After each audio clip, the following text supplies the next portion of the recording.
ត្រង់nàyវិញហ្នឹងគឺមកស្ទុះលើកហើយនិយាយមកឈឹបហ្នឹងគឺបានគ្រាន់ក្រែលដែរអញ្ចឹងណាបងប្អូនហើយត្រង់ហ្នឹងភិកច្រើនហ្នឹងគឺបានតែត្រីល្អិតត្រីចង្វាយអញ្ចឹងណាបងប្អូននិយាយត្រីក្រាញ់ត្រីទូអីមិនសូវចូលបានទេហើយយើងត្រង់ហ្នឹងគឺយើងត្រង់គៀនទេដោយសារតែខាងកណ្ដាលនោះគេដាក់អីកាត់អញ្ចឹងណាបងប្អូន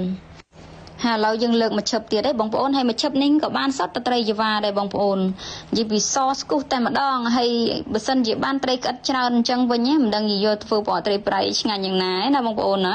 ហើយឥឡូវហ្នឹងគឺបានប្រហែលជា3ឈឹបហើយបានរៀងក្រាន់ក្រែលដែរហើយពីគឺបានច្រើនដែរអញ្ចឹងណាបងប្អូនហើយស្រាប់ប៉មកពីលើភ្លៀងណាបងប្អូននិយាយពីថាក្តៅស្រាប់ទៅថាងាកទៅភ្នំនិយាយពីល្ងឹតជុកមិនរៀបចំឡើងមិនចង់តួនេះបងប្អូនដោយសារតែខ្លាចខ្យល់ខ្លាចភ្លៀងអញ្ចឹងណាបងប្អូនឆាប់ឡើងលើអញ្ចឹងណាបងប្អូនហើយមកឈឹបចុងក្រោយគេនេះគឺបានបន្តិចទេបងប្អូនដោយសារតែយើងលះលើកអញ្ចឹងណាព្រោះមេឃកំពុងតែខ្មុលខ្មាញ់ខ្លាំងណាស់កំពុងឲ្យខ្យល់ផងអីផងហ្នឹងក៏បញ្ញាប់